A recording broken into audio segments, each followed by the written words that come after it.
Simbora, simbora, simbora. Estamos no ar, aqui na Rádio Olinda, a Rádio da Família, começando mais um programa Fala Povo de Deus. Eu sou Felipe Alecrim, apresento esse programa de catequese semanal que tem a missão de fazer você crescer no conhecimento da doutrina, da palavra, do magistério da nossa Santa Igreja Católica. Seja muito bem-vindo. Como disse Padre Arlindo, bom dia, boa tarde, boa noite. Nós estamos ao vivo aqui, como eu disse, nos estúdios da Olinda. São 8 horas da manhã do sábado, mas vale ressaltar que o nosso programa também é reprisado aos domingos, a partir das 20 horas. Por isso eu saúdo você que também vai ouvir o programa no domingo aqui através das ondas da Rádio Olinda. Você também pode acompanhar o nosso programa através do canal oficial da Rádio Olinda no YouTube, no aplicativo e também no site radiolinda.com.br, lá tudo com som e com imagem. A sua participação também é muito importante para nós. Envia aqui a tua mensagem, envia a tua dúvida, envia a tua pergunta, para que nós possamos ler aqui no ar. O nosso número é o 3444-7979. Encaminha para a gente. Daqui a pouco, inclusive, eu vou lançar uma enquete para que você possa interagir conosco. Mas antes, como de costume, nós vamos clamar ao nosso Senhor a presença do seu Espírito Santo. Momento de oração. Estamos todos aqui reunidos em nome do Pai, do Filho e do Espírito Santo. Amém. Meu irmão, minha irmã, nesse momento eu convido você a fechar os seus olhos, a inclinar a sua cabeça. Nós vamos entrando na presença do nosso Senhor. Porque é promessa dele, onde 2 ou mais estiverem reunidos em meu nome, lá eu estarei presente. E nesse momento a promessa do nosso Senhor se cumpre, porque muitas pessoas vão se unindo através da Rádio Olinda, aqui nesse estúdio, também aí no teu lar, também aí no local onde você nesse momento para clamar a presença do Espírito. O nosso Senhor se põe diante de cada um de nós e sopra sobre as nossas vidas o seu Espírito Santo. Por isso vai clamando, vai desejando em seu coração a presença desse Espírito que tudo santifica. Porque a palavra de Deus vai nos dizer que nós não somos capazes de fazer nada de bom se não for pela obra, pela graça, se não for pelo impulso do Espírito Santo de Deus. Nesse momento nós vamos vivendo aquele mesmo tempo que aqueles discípulos viveram na igreja primitiva, com aquela experiência com o nosso Senhor ressuscitado, que se põe no meio deles e diz: a paz esteja com cada um de vocês. E após ter dito isso, o Senhor sopra sobre a vida deles o Espírito de Deus, o Espírito que tudo santifica. Deseja o Espírito Santo sobre a sua vida, sobre a sua família, e vai dizendo: Senhor, derrama sobre cada um de nós o teu Espírito Santo. Vem nos abençoar, Senhor, vem aprovar cada passo do nosso caminho. Por isso, todos nós nesse momento somos convidados a erguer o clamor, a soltar a nossa voz, a fazer desse louvor a nossa oração, nosso pedido, nosso clamor a Deus, pelos dons do seu Espírito Santo. Santo Espírito, és bem-vindo aqui. Vem inundar, encher esse lugar. É o desejo do meu coração sermos inundados por tua glória, Senhor. Santo Espírito, és bem-vindo.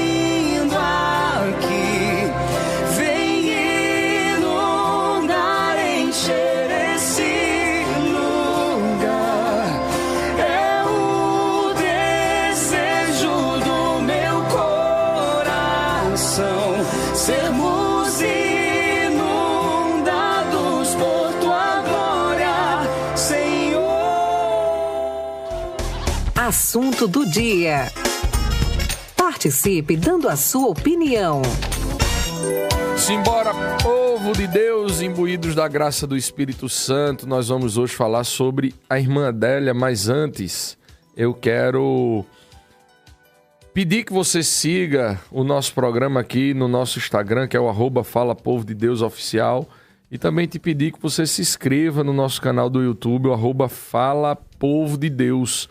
É importante que você também compartilhe com as pessoas que ainda não assistiram, ouviram o nosso programa. O programa de hoje está imperdível, porque hoje a gente fala dessa santa pernambucana que durante a vida religiosa ela se dedicou aos trabalhos sociais com contribuições em diferentes frentes de atuação, especialmente as atividades que foram desempenhadas lá na nossa querida vila de Santa Luzia, no bairro da Torre, com ações que buscavam estruturar moradias para as famílias carentes daqui da nossa cidade. Eu estou falando de Maria da Luz Teixeira de Carvalho, ou simplesmente a nossa querida irmã Adélia. Natural lá de Pesqueira, a irmã Adélia foi testemunha das aparições de Nossa Senhora das Graças no distrito de Simbres, no agreste pernambucano, e isso aconteceu no dia 6 de agosto de 1936.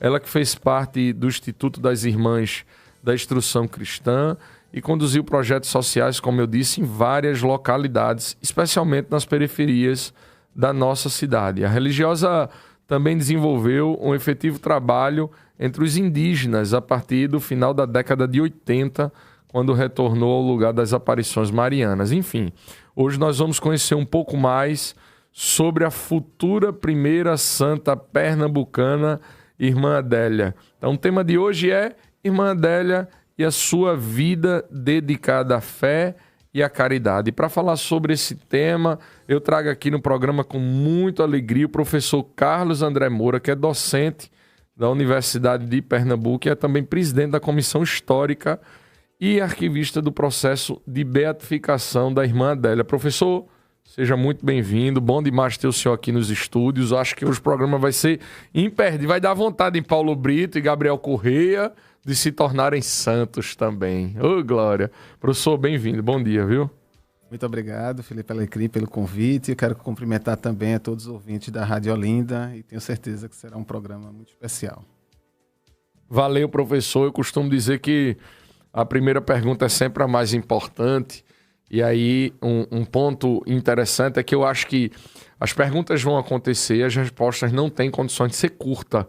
Então, fique à vontade. A gente tem uma hora de programa, vá falando, vá respondendo aí aquilo que o senhor sabe. Não se preocupe com o tempo. Eu quero também dizer a você, nosso querido ouvinte, que o nosso canal de comunicação está aberto. Manda tua mensagem para o nosso número. Gabriel Correia, meu filho, tome o microfone em suas mãos e diga para o povo de Deus como é que ele pode interagir aqui conosco, meu irmão. Muito bom dia, Felipe. Bom dia a todos os ouvintes da Rádio Olinda. 3444-7979. 3444-7979. Para você que nos escuta além fronteiras, é só utilizar o DDD 81. 81-3444-7979 e você participa na nossa catequese de todos os sábados aqui no programa Fala Povo de Deus, Felipe. Valeu, Gabriel. E aí eu já quero que você interaja conosco respondendo pra gente. O que é que você acha de termos uma santa pernambucana? Responde aqui pra gente. Fala também se você teve alguma experiência pessoal, se você tem algum testemunho com a irmã dela. Escreve aqui pra gente que a gente vai ler no ar. Mas, professor, para começar, eu já queria que o senhor falasse um pouco sobre a vida, sobre quem foi irmã Adélia. Muitas pessoas, inclusive eu sou da paróquia da Torre ali de Padre Romeu, e existem muitas peregrinações ali para Simbres, muitas mesmo. Inclusive a gente sempre fala que aquilo precisa ser reestruturado. Eu sempre digo que um local daquele, com aquela mística, um local literalmente sagrado. Em qualquer parte do mundo, pessoas pagariam fortunas para estar ali presente. Certamente a rede hoteleira, a estrutura do turismo teria feito algo extraordinário. Então vale até essa ressalva para que a gente cobre também do poder público essa realidade de transformar aquela localidade para que a gente possa receber turista do mundo inteiro e que tenham estrutura para que eles possam viver, experimentar aquela espiritualidade. Então, muitas pessoas, eu dizia, vão a Simbres, mas vão literalmente pelo fato mais importante, que é a aparição de Nossa Senhora. Mas muitas pessoas, e a gente acompanha muitas dessas peregrinações, não conhece a história propriamente dita e, principalmente, não conhece a irmã Adélia, que caminha aí nesse processo de canonização. Então, vamos falar para o povo de Deus e dizer para eles quem foi a irmã Adélia. Eu costumo dizer que a irmã Adélia, ela é uma das principais personagens do catolicismo, talvez até da segunda metade do século XX ou do tempo presente. Veja, a irmã Adélia, Maria da Luz Teixeira de Carvalho, né, nasceu com o nome Maria da Luz Teixeira de Carvalho, ela é filha de uma família do Agreste pernambucano, né, e vivenciou, a partir de 1936, uma experiência mariana. A gente tem que lembrar que essa experiência vivenciada pela irmã Adélia não foi a primeira, né, do século XX. A gente tem que lembrar, se a gente retornar um pouquinho na história, 1917, em Fátima, os 3 pastores, né, Jacinta, Francisco e Francisca, né, Marto. Se a gente voltar um pouquinho na França, em 1858, a gente também existiu aparições em Lourdes. E nós tivemos aqui em Pernambuco, né? Eu costumo dizer o que é que diferencia as aparições em Simbres, em Pernambuco, em Pesqueira, na Agreste de Pernambuco, para as aparições que aconteceram lá em Fátima. Eu costumo dizer que é o lugar. É apenas a estrutura, um foi em Portugal e outro foi no Brasil. Então, a irmã Adélia, junto com Maria da Conceição, né, uma outra criança, a partir de 6 de agosto de 1936, elas passam a relatar uma experiência mariana, né? Algumas aparições. Nos primeiros anos são relatadas várias aparições, né? Tem um livro, Eu Sou a Graça, do Dom Rafael, que ele fala em até 40 aparições em um ano. No entanto, o que eu costumo dizer é que as aparições para a irmã Adélia, ela esteve presente até o final da sua vida. Então, não só foi em 1936, não foi apenas no momento, né, que ela estava em Simbres, mas foi em todo um contexto da sua vida, né? Então, quando a gente, para o processo, entrevistou várias pessoas, inclusive suas irmãs de hábito, né, esse relato é muito presente. Ou seja, não se vive, professor, aquela espiritualidade daquele momento. A gente sabe que o extraordinário de Deus acontece sempre a partir da vontade de Deus e tem um propósito, né? O de edificar o reino de Deus. Mas o que o senhor está dizendo é que ela passou toda a vida dela vivendo essa espiritualidade, né? Exatamente. E eu acho, Felipe, que tem... Acho não, tenho certeza que tem uma questão muito mais importante em tudo isso. Veja, ela foi protagonista desse evento, né? Que é um evento de peso internacional, mas ela nunca se valeu disso. Pois é. Ou seja... Inclusive, ela passou muito tempo em silêncio, né, enquanto estava na Congregação das Damas. Apenas em 1986, né, quando ela descobriu uma doença, um câncer, ela não queria morrer com aquele silêncio e ela revela às suas irmãs. Então, note que, do final dos anos 30 até 1986, o silêncio fazia parte da vida da irmã Adélia. Era algo que ela não comentava. Então, voltando a Simbres, a 1936, né, existe um relato que ela, junto com Maria da Conceição, estavam andando, né, colhendo mamona, que era uma planta que era utilizada para fazer óleo naquele período. O seu pai era um pequeno agricultor na região de Simbres. E a gente também tem que entender o contexto histórico naquele momento. Imagina, são 2 adolescentes, 2 crianças, meninas, né, isso é muito importante, que viviam no medo de uma tensão política muito forte, né, o cangaço, a questão da seca, a fome, as perseguições. E em um momento de medo, se diz, olha, e se Lampião aparecesse nesse momento? Né, Nossa Senhora nos ajudaria e acontece... as aparições.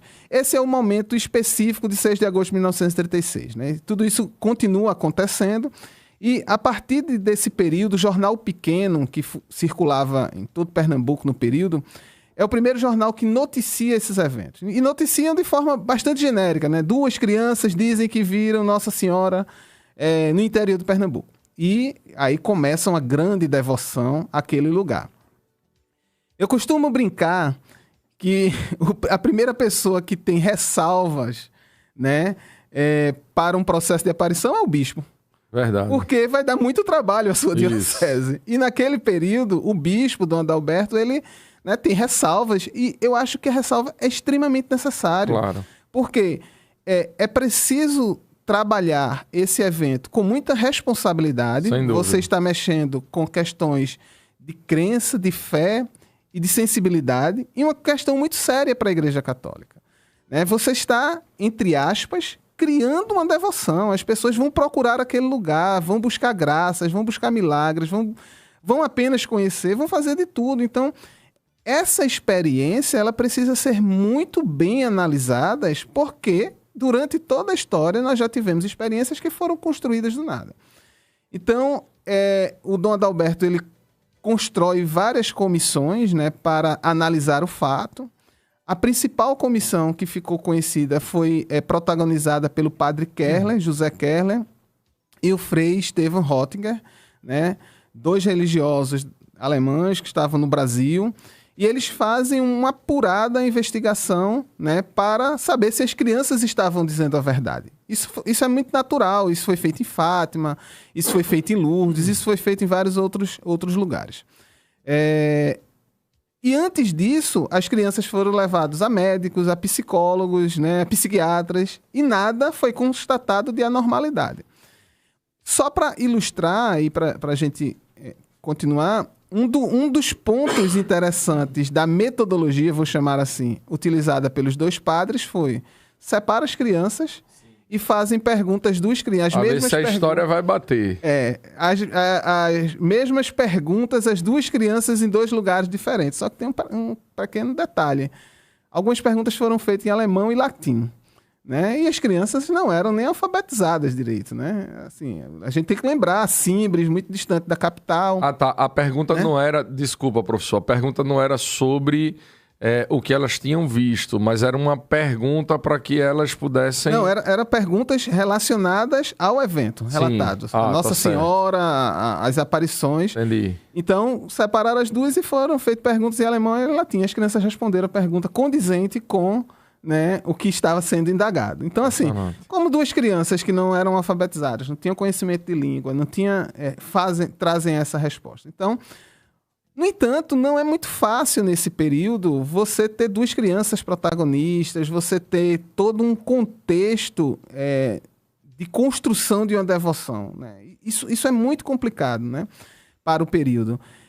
E as crianças, elas tentaram entrar em congregações religiosas, primeiro uma congregação religiosa em Pesqueira, não conseguiram, e a irmã dela foi enviada para o Colégio Santa Sofia, em Garanhuns, que é das Irmãs Damas, né, da Instrução Cristã. Ela ficou por um tempo lá, né, de 37 até o final dos anos 30, teve que retornar à Pesqueira, mas a sua vida estava pautada, né, a gente lê nas cartas que ela escreve aos religiosos, estava pautada em ser uma religiosa. Né? Parece que era uma causa dela ser religiosa, até que ela ingressa na congregação das Irmãs Damas, né, vem a Recife, mas foi colocado uma condição que ela ficasse em silêncio em relação a isso, né? E ela, muito obediente, mantém o silêncio até 1986, quando descobre o câncer e diz: olha, eu preciso, né, revelar isso às minhas irmãs, volta a Simbres e aí retoma toda uma devoção junto com a irmã dela. Porque desde os anos 30 até 86, isso não quer dizer que a devoção parou. Continuaram pessoas indo a Simbres, continuaram sabendo que existia uma freira que tinha, né, 2 meninas, uma que se tornou freira, que tinha tido essa experiência, mas agora a irmã dela estava lá. E aí, como você disse no início, ela, além de retornar ao lugar, além de apresentar às suas irmãs de hábito e a outras pessoas toda a narrativa do evento, ela começa a fazer projetos sociais no lugar. E eu acho que isso é o que encanta na história da irmã Adélia, né? Claro. Porque ela é uma freira inquieta, porque, veja, ela tem dentro da Igreja Católica, essa experiência que é muito forte, Claro, né? A experiência mariana. Mas ela não se valeu em nenhum momento. Ela, inquieta, começa a realizar os projetos sociais lá em Pesqueira com alfabetização, cursos profissionalizantes, cursos voltados para a saúde, catequização e por aí vai. Em Pesqueira, mas também no Recife, né? A Vila Santa Luzia foi um lugar muito utilizado, explorado pela irmã Adélia, com questões voltadas para moradia, aposentadoria, né, condições sociais. Ainda hoje existe um projeto muito especial, muito importante da irmã Adélia, que é a Escola Nossa Senhora das Graças, mantida pela congregação, que busca alfabetizar, educar crianças, né, nos primeiros anos, né, nas primeiras séries. Então, a obra da irmã Adélia, ela continua muito viva, não apenas em Pesqueira e não apenas na cidade do Recife. Ela continua muito viva em todos os lugares que ela passou. E isso já ultrapassou fronteiras, né? Se a gente pegar e fizer hoje um levantamento das pessoas que visitam Simbres, e aí para concluir eu vou voltar ao último ponto que você destacou, nós encontramos pessoas de todas as regiões do Brasil visitando Simbres e fora do país. Eu estava em Aparecida dando uma palestra e me impressionei com uma pergunta que me fizeram. Era a única pergunta que eu não esperava. Terminei a palestra, abre para perguntas, várias pessoas fazem uma pergunta e uma mulher levanta a mão lá atrás, disse, eu sou guia turística.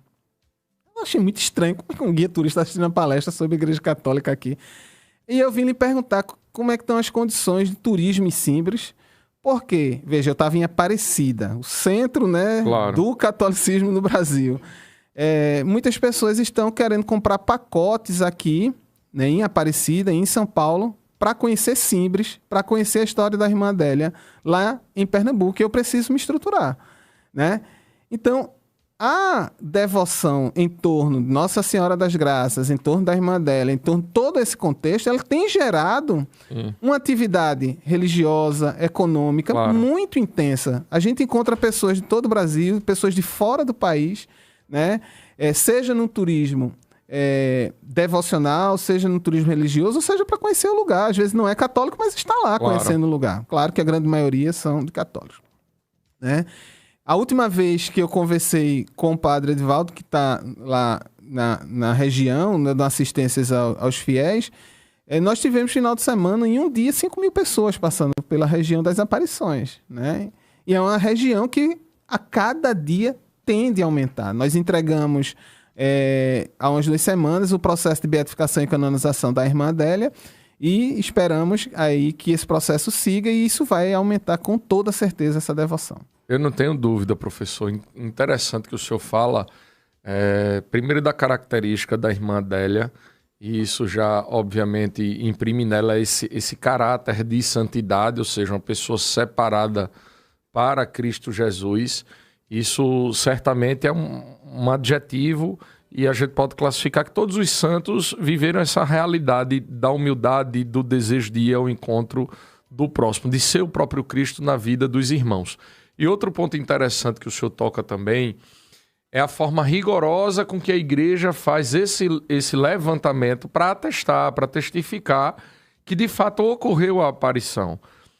Aí é uma avaliação pessoal, tá, professor? O que é que eu vejo hoje e queria, inclusive, lançar mão de uma pergunta para o senhor também falar para os nossos ouvintes. Eu vejo que a espiritualidade, o sobrenatural, ele tem sido, de certa forma, banalizado. Então, a importância da gente levar essa realidade para os nossos irmãos católicos, porque hoje em dia, esse contexto da aparição, dessa relação com o sobrenatural, as pessoas marcam dia, hora. Então, assim, estabelece ou assume o lugar do próprio Deus para dizer quando vai acontecer, o que vai acontecer, enfim. E a gente vê a partir dessas aparições que a coisa acontece numa simplicidade para pessoas simples que não marcaram horário, não marcaram dia, mas que vêm com uma mensagem específica. E como o senhor bem colocou, com um trabalho rigoroso da igreja para entender que aquilo é um sinal de Deus. A gente pode classificar a aparição como um sinal de Deus para cada um de nós. Mas eu queria que o senhor falasse um pouco sobre sobre esse processo de canonização, sobre a aparição também. O que é que a igreja diz de forma oficial, a partir do catecismo, a partir dos documentos da igreja? O que é que a igreja diz para nós sobre a crença nessa aparição? Sobre as mensagens que são reveladas a partir de uma aparição? Como a igreja costuma orientar o seu fiel para bem viver essa realidade do sobrenatural? Essa questão é perfeita para que a gente discuta, inclusive, como é que esse processo ele é conduzido, né? É um processo extremamente longo, ele tem uma data para começar, mas não tem uma data para terminar. Veja, eu sou professor de História da Universidade de Pernambuco e entre os meus componentes curriculares eu trabalho com História das Religiões. E até 2019, quando as irmãs me convidaram para ser presidente da comissão histórica do processo de beatificação e canonização, os meus debates estavam nos livros, né? Não estava na prática de analisar essas questões, né? Então, o que eu falava era o livro, né? A partir de 2019, eu estava inserido dentro de um processo... Estava vivendo, estava sendo testemunho. Exato, vivendo o processo, analisando a legislação do Vaticano, vamos dizer assim, mas vivenciando cotidianamente a seriedade daquelas pessoas que faziam o processo, né? Desde o postulador, que é o Frei Josiel, passando pelas irmãs, a superiora das damas, a irmã Eulália, a provincial, a irmã Cleonice, o bispo, né, Dom José Luiz. Ou seja, a preocupação constante, desde a primeira até a última reunião que nós tivemos, com a seriedade, com estar atento ao que a igreja diz, ao que o Papa diz, ao que a legislação diz. Então, todo esse processo, desde o início, né, desde as aparições lá em 1936, ele foi realizado com seriedade, eu posso dizer, né? Desde Dom Adalberto, né, tendo ressalvas, tendo cuidado, em alguns momentos proibindo até a devoção, que a devoção inclusive foi proibida por um tempo, né? O silêncio de alguns bispos, as respostas que nós enviamos ao Vaticano e que alguns outros bispos enviaram, isso sempre foi feito com muita seriedade, né? O caso da irmã Adélia, né, de se pensar em, entre aspas aqui, reconhecer as aparições até enviar o processo, tudo isso esteve fundamentado em legislações da Igreja Católica. E no início do ano, o Papa Francisco, depois, né, de 50 anos, ele publicou mais um documento, depois da Mariale Cultus, né, que foi publicado lá em 1974. Ele publicou um documento sobre as aparições marianas, falando sobre como se dá esse reconhecimento. Então, inicialmente, a análise, ele precisa ser feito pelo bispo local, e o bispo ele vai dizer, olha, isso é, né, possível de uma devoção, de uma crença, isso não é possível de uma crença.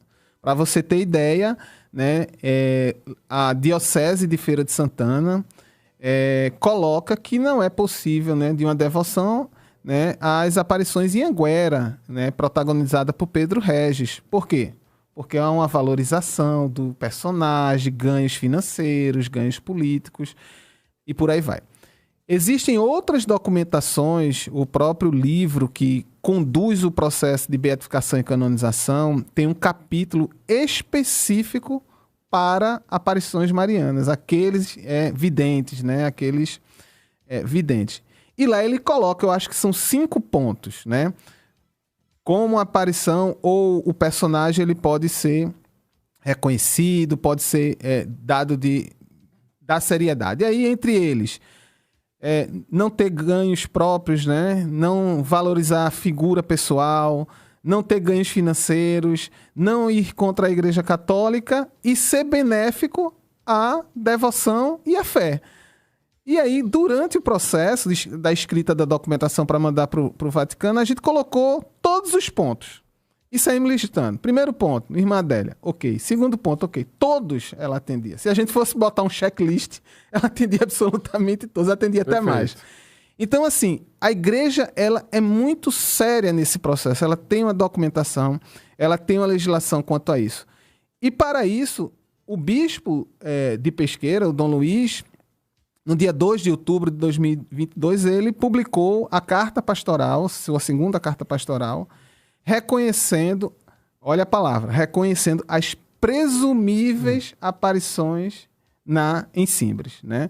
Então, o próprio termo presumíveis, ele está dizendo, olha, aquela região, né, ela manifesta algo sobrenatural, ela tem o sagrado, então a devoção ela vai ser, né, a igreja vai acompanhar, existe um padre para isso. No entanto, a palavra final sempre é de Roma, não é? Mas o bispo ele tem um posicionamento sobre as presumíveis aparições. É como se ele dissesse assim, mais ou menos, professor, para o nosso ouvinte compreender, é como se o bispo dissesse assim, olha, eu percebo que há algo de sobrenatural e que vale a pena uma investigação, uma avaliação, porque pode ser realmente um sinal de Deus, né? Exatamente. Mas ele não define e estabelece, ó, aconteceu, não, ele deixa exatamente para que o processo que está ocorrendo agora aconteça e que a igreja, dentro desse critério muito rígido, possa atestar que houve de fato a aparição, que ali houve de fato um sinal de Deus, né? Exatamente. E aí ele vai dar uma assistência religiosa, ele vai colocar um padre que acompanha os fiéis, que lá chegam, que não chegam de qualquer jeito, ele vai acompanhar todas as celebrações que acontecem naquela região, para que não tenha nenhum problema, porque existem muitos usos desses eventos para benefício de outras pessoas. As pessoas começam a querer se utilizar de qualquer jeito, e isso não pode, como eu disse, é uma coisa muito séria.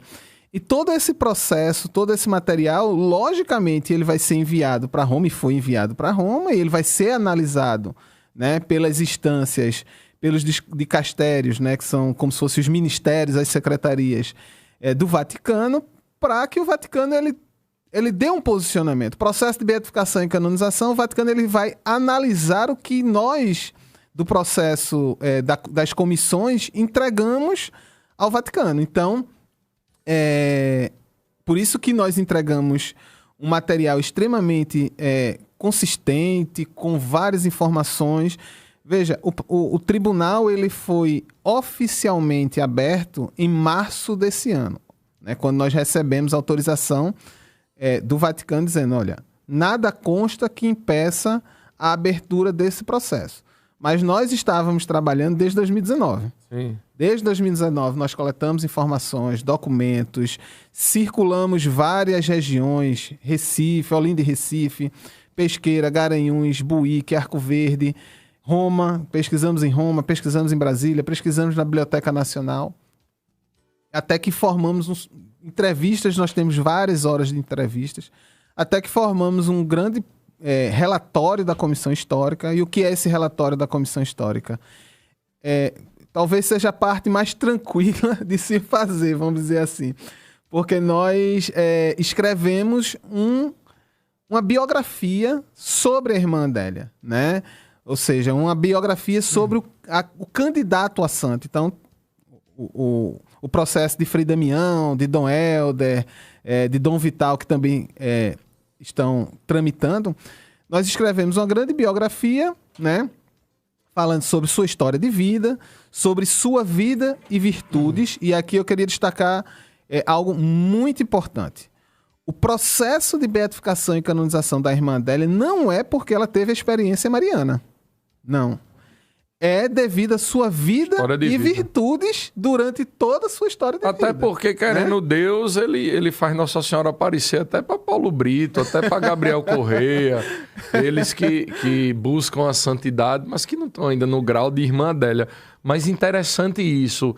Desculpa até interromper, professor, porque o senhor ia falando e eu ia raciocinando dessa forma, porque eu já experimentei, já vi inúmeras pessoas com relatos de milagres acontecendo, tá? Inclusive lá na paróquia, tem até um casal que a gente pensou em trazer, mas o tempo curto demais e aí não ia dar pra gente debater como a gente gostaria. Mas são milagres e assim, curas milagrosas a partir da presença deles em Simbres. Mas o senhor ia falando e eu ia refletindo essa relação com a aparição, ou seja, com Nossa Senhora. A irmã Adélia, veja que impressionante em todo esse processo. Ela fica como que escondida. Um gesto de humildade extremamente forte, porque a evidência vem a partir de Nossa Senhora, que, claro, é uma seta que aponta para Jesus. Então, as pessoas que relatam uma experiência profunda com Nossa Senhora. Mas, obviamente, que ela é essa ponte que traz para nós essa aparição, porque ela é usada ali como um instrumento e um canal da graça de Deus. E eu queria exatamente aproveitar um embalo para o senhor concluir o que estava falando, mas trazer também esse contexto do estabelecer que a irmã dela contempla a face de Deus, ou seja, foi declarada santa. A gente falava antes do programa, né, de ter ali de já poder ter as imagens e tal, a partir de um determinado momento do processo. Mas qual é a pergunta objetiva? Na avaliação desse processo, esses milagres que acontecem, eles são atribuídos à intercessão de Nossa Senhora ou à intercessão da irmã Adélia? Como é que vai se dar também esse processo até a chegada do final dele, né, esse decreto de que ela contempla a face de Deus? Precisa que aconteça um milagre para a gente, inclusive, deixar já aqui registrado no ar. A gente está aí, sei lá, falando para 50, 60 mil pessoas, não sei quantas, mas que podem ter vivido algum tipo de experiência que seja, inclusive, necessário para o processo esse relato. Em que momento acontece aí a coleta desses dados de que houve um milagre?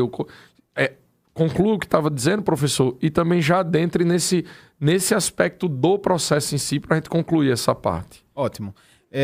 Como eu ia dizendo, a comissão histórica ela faz toda uma avaliação e uma construção sobre as vidas e virtudes, e tem uma outra comissão chamada Comissão Teológica que vai analisar todo o material, os escritos, a vida do candidato ou da candidata a santo, né? Essa comissão teológica é uma comissão que vai estar mais voltada, como o próprio nome já diz, à questão teológica da igreja. Junta todo o material e manda para Roma. Agora, e aí já entrando nessa segunda pergunta. Todo o processo de beatificação e canonização, ele só inicia a partir de um relato de fama de santidade. Então, para iniciar um processo, aquele candidato, a irmã Adélia, Frei Damião, Dom Helder, qualquer candidato a santo, ele tem que ter fama de santidade. E não é uma fama de santidade pontual. Ou seja, claro, só por causa, como o senhor falou, só por causa daquela aparição, dela ter vivido aquele momento místico, não. É a história de vida dela, é a vida de oração, é a relação com as pessoas. É ser um canal, um instrumento da graça de Deus no mundo. Exatamente. É uma fama de santidade duradoura e constante. Do mesmo modo que essa fama de santidade ela não pode ser atribuída por um pequeno grupo de pessoas. Ou seja, nós aqui, né, Felipe Alecrim e Carlos André vai dizer que João ou Maria, né, são santos. Certo, mas isso não está difundido, não está consolidado, não está fundamentado. Essa fama de santidade ela precisa estar presente em vários momentos, em vários grupos, em um tempo e de espaço grande, não ser algo pontual. E aí eu já respondo, já trago até uma questão que muitas vezes me fazem. Veja, não eram duas videntes, porque só uma está no processo de beatificação e canonização. Isso. É exatamente por isso, porque a fama de santidade duradoura, constante, histórica, ela está presente à irmã Adélia. A Maria da Conceição é alguém extremamente importante, né? Ela está em toda a documentação, ela está em todas as narrativas, ela está em todo o material que nós enviamos. Ela é um pilar para esse processo. Mas sobre ela, até o momento, não existe nenhum relato de fama de santidade duradouro, constante, perene durante o tempo. E estamos constantemente em observação, logicamente, porque no momento que isso se consolidar, se isso acontecer, e aí... Se inicia o processo do mesmo modo. Não cabe à comissão, ao bispo, ao postulador, a qualquer membro da Igreja Católica criar essa fama de santidade. Essa fama de santidade ela precisa ser natural. logicamente, não há problema nenhum de abrir um novo processo. E aí, voltando, todos esses relatos que você colocou sobre os milagres, né, que é classificado como milagres, isso ajuda para reforçar a fama de santidade daquele candidato ou candidata santa. No entanto, o Simbres tem uma questão muito interessante, porque tem a sacralização, e eu vou chamar assim, um conceito da história, né? Tem uma sacralização dos personagens, Irmã Adélia, né? Ou seja, sobre ela está uma fama de santidade, mas também tem uma sacralização do lugar. Ou seja, a água de Simbres, o espaço, a pedra e assim sucessivamente. Né? Então as pessoas elas relatam graças, seja pela ida ao lugar, as pessoas que têm um contato com a água de Simbres, que é muito famosa, né?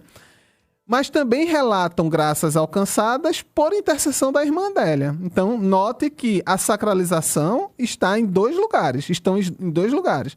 Isso está muito presente na documentação que nós enviamos a Roma.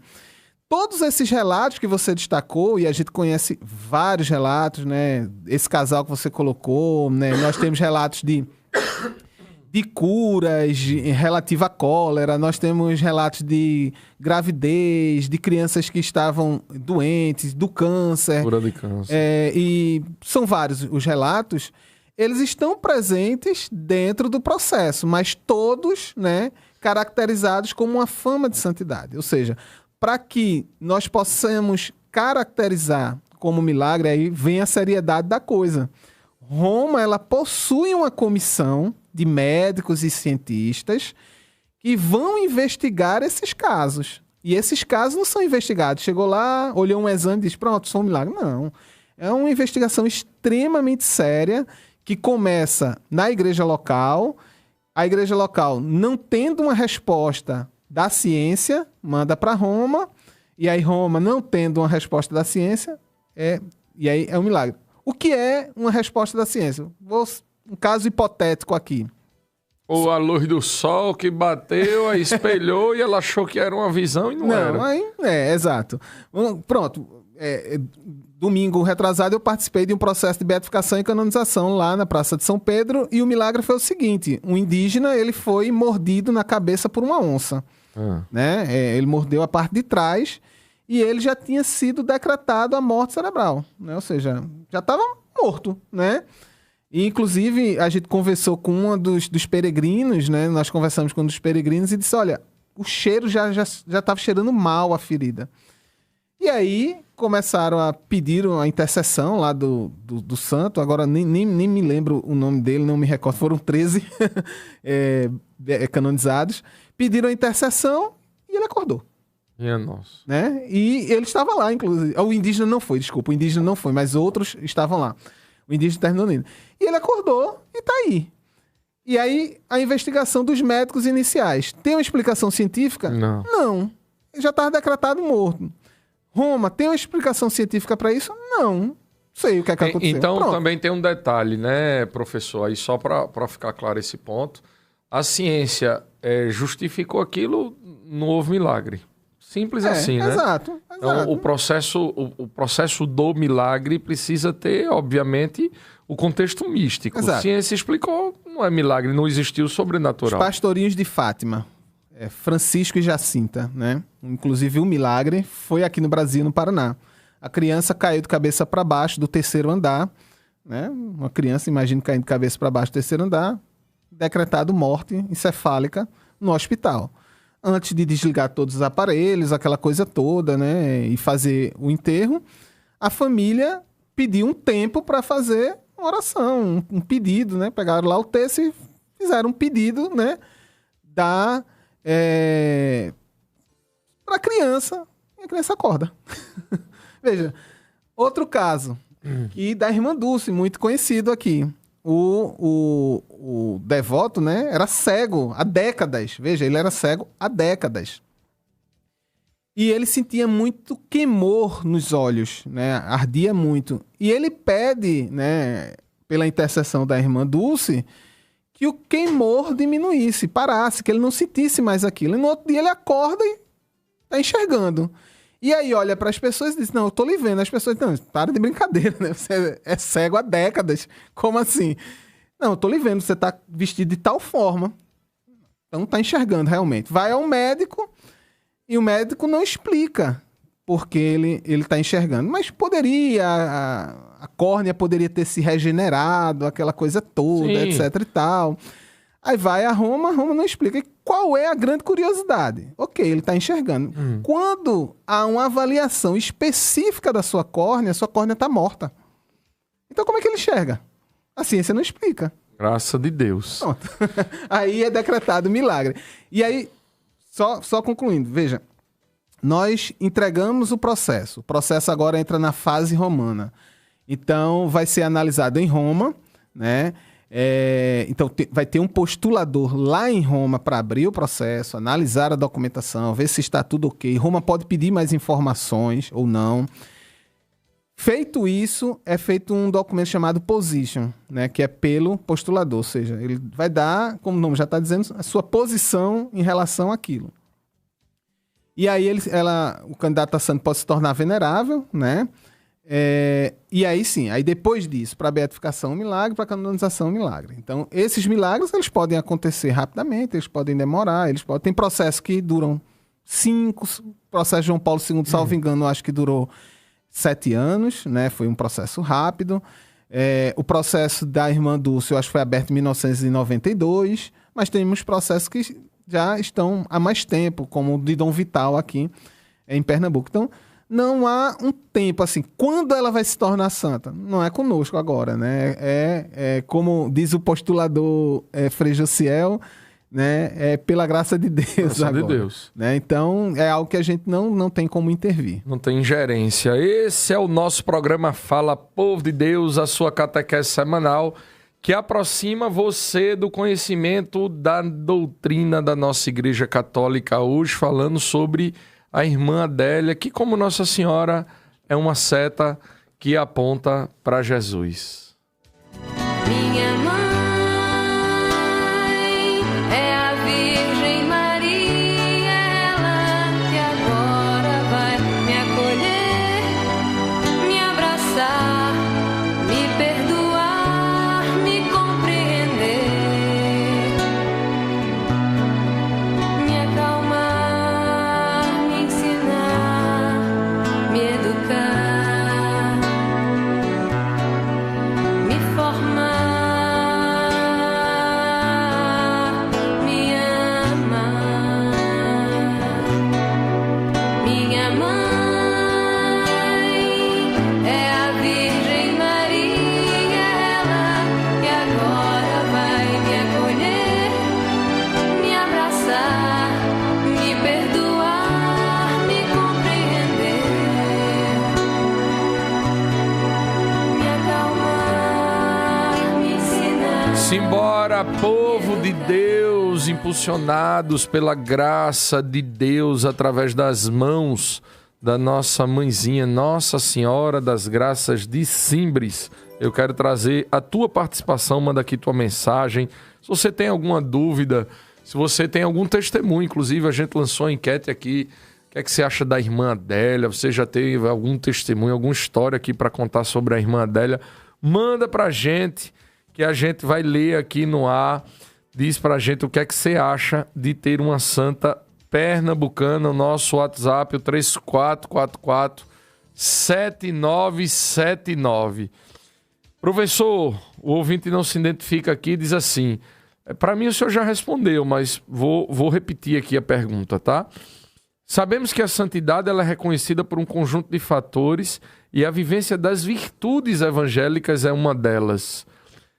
Porque muitas vezes se reduz a vida espiritual e o testemunho de oração de vida mística de irmã Adélia a simples ações com os pobres. Aí põe uma interrogação, fazendo uma pergunta mesmo. Como se reduzisse a história de vida dela e limitasse apenas a ação social. Quando ouvimos, diz o ouvinte aqui, né? Quando ouvimos falar de irmã Adélia, parece que a santidade dela foi somente pelo seu trabalho com os pobres e excluídos, quando na verdade tudo isso é fruto de uma intimidade com Deus e de fazer tudo o que Nossa Senhora ordenou a ela. Não seria isso? E aí, para lhe passar a palavra, professor, o senhor já explicou isso de forma bem clara. É a história de vida e termina que a outra pessoa que com ela esteve no momento da aparição, mas que no momento não passa por esse processo,